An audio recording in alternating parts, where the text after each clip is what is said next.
ఎన్నికల్లో ఎన్డీఏ ప్రభంజనం సృష్టించింది. 243 స్థానాల్లో మ్యాజిక్ ఫిగర్ 122ని ఎప్పుడో 4వ రౌండ్లోనే దాటేసింది. ఇక డబుల్ సెంచరీ చేసింది. 202 స్థానాల్లో నిలిచింది ప్రస్తుతం. ఇక అటువైపు కాంగ్రెస్ కి సంబంధించిన కూటమి కూడా ఘోరంగా అయితే సీట్లు గెలుచుకుంది. దాదాపు 30 నుంచి 40 స్థానాల మధ్యలోనే ఉన్నట్లుగా తెలుస్తుంది. మొత్తానికైతే ఎన్డీఏ అయితే ప్రభంజనం సృష్టించింది అనే చెప్పుకోవాలి. బీజేపీ, జేడీయూ, ఎల్డీపీ కూటమి అయితే 200లకు పైగానే స్థానాలను గెలుచుకున్నట్లుగా తెలుస్తోంది. ఇక ప్రతిపక్ష ఆర్జేడీ, కాంగ్రెస్ల మహాగఠబంధన్ కేవలం 36 సీట్లకే పరిమితమైంది. ఇక దీనికి సంబంధించి సాయంత్రం 6 గంటలకు ప్రధాని మోదీ మీడియా ముందుకు వచ్చే అవకాశం ఉన్నట్లుగా తెలుస్తుంది. గెలుపుకు సంబంధించిన వివరాలను ఆయన వెల్లడించే అవకాశంగా ఉంది. ఇక అదేవిధంగా తమ ముఖ్యమంత్రి అభ్యర్థి ఎవరు అనేది కూడా చెప్పే అవకాశం ఉన్నట్లుగా అయితే బీజేపీ శ్రేణులు ఎదురుచూస్తున్నాయి. మొత్తానికైతే ఇది ఘన విజయంగా భావిస్తోంది ఎన్డీఏ. ఇక దేశవ్యాప్తంగా బీజేపీ శ్రేణులు అయితే సంబరాలు జరుపుకుంటున్నారు.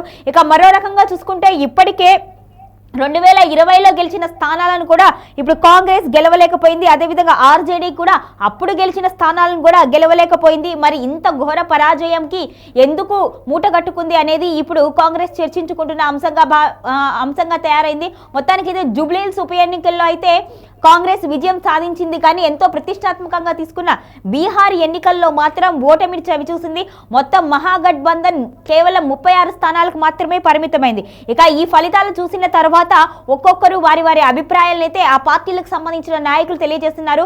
ఎన్డీఏకి సంబంధించిన అందరూ మంత్రులు కూడా ముందంజలో ఉన్నారు, విజయం సాధించారు. ఘన విజయం దిశగా అయితే ఎన్డీఏ దూసుకుపోతుంది. ఇక అఖిలేష్ యాదవ్ అయితే ఈ విజయానికి సంబంధించి అయితే కీలకమైన వ్యాఖ్యలు చేశారు. ఎన్డీఏ అఖండ విజయంపై సమాజ్వాద్ పార్టీ చీఫ్ అఖిలేష్ యాదవ్ అయితే స్పందించారు. సర్పై తీవ్రమైన ఆరోపణలు చేశారు. సర్ కారణంగానే విజయం దక్కింది అంటూ కూడా ఆయన వ్యాఖ్యానించారు. ఇక రాబోయే పశ్చిమ బెంగాల్, తమిళనాడు, ఉత్తరప్రదేశ్లో ఇటువంటి చోద్యం చూడటానికి కుదరదు అని, ఎందుకంటే ఎన్ని కుట్రలు అయినా అక్కడ బహిర్గతమయ్యే అవకాశం ఉంది అంటూ కూడా ఆయన ఎక్స్ వేదికగా ఇటువంటి ఆరోపణలు అయితే చేశారు. మొత్తానికైతే ఈ ఫలితాలను అయితే బీజేపీ శ్రేణులు అయితే చాలా సంబరంగా జరుపుకుంటున్నాయి. మొత్తానికైతే ఎన్డీఏ కూటమి అయితే గట్టి పోటీ ఇచ్చింది. ఎట్టి పరిస్థితుల్లో షా అదేవిధంగా మోడీ ద్వయం వ్యూహాలు అయితే ఇక్కడ మనకి పనిచేసినట్టుగా కనిపిస్తున్నాయి. మరి రాహుల్ గాంధీ చేసిన ఓట్ల చోరీ అంశం అయితే ఏమాత్రం ప్రభావం చూపించలేదు అనే చెప్పుకోవాలి. గతంతో పోలిస్తే కూడా ఇప్పుడు ఎక్కువ సీట్లను అయితే కోల్పోయింది మహాగఠబంధన్ అనేది మనకు స్పష్టంగా అర్థమవుతుంది. ఇక కులాలకు సంబంధించి కూడా ఇక్కడ ఎటువంటి కుయుక్తులు కూడా పనిచేయలేదు అనే చెప్పుకోవాలి. మనం ప్రజల నిర్ణయాన్ని అంగీకరించినట్లుగా మనం ఇక్కడ భావించాలి. ఎందుకంటే ప్రజలు కేవలం బీజేపీ కూటమిని మాత్రమే నమ్మినట్లుగా ఇక్కడ తెలుస్తుంది. లేకపోతే ఇంత అఖండ విజయం వచ్చే అవకాశం అయితే లేదు. ఎందుకంటే 243 స్థానాల్లో 202 స్థానాలు గెలుచుకోవడం అనేది సాధారణమైన అంశం అయితే ఎట్టి పరిస్థితుల్లోనూ కాదు.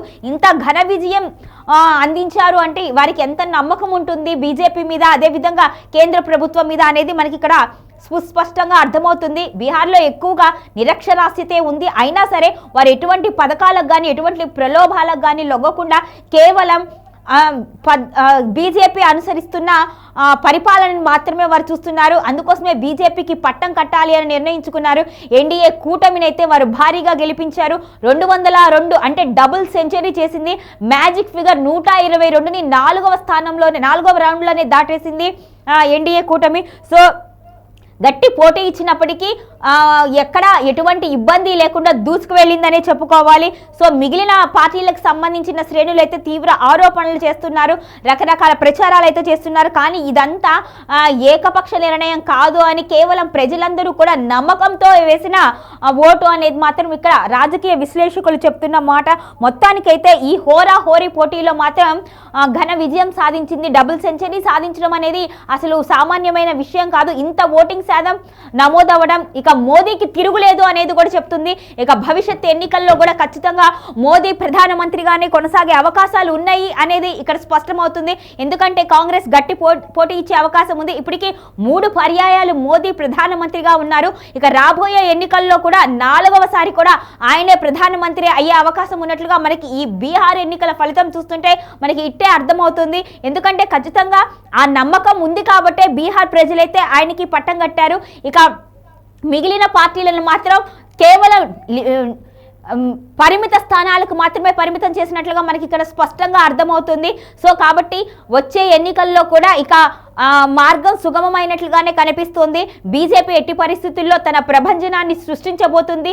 రాబోయే భవిష్యత్తు తరాలకు కూడా బీజేపీ పాలన అయితే ఇవ్వబోతుంది అనే మోదీ వ్యాఖ్యలైతే ఇప్పుడు మన కళ్ళ ముందు కనిపిస్తున్నట్లుగా తెలుస్తోంది. మొత్తానికైతే ఈ విజయాన్ని దేశవ్యాప్తంగా బీజేపీ శ్రేణులు, అదేవిధంగా బీజేపీ అభిమానులు, సానుభూతి పరులు కూడా ఘన విజయంగా భావించి జరుపుకుంటున్నారు.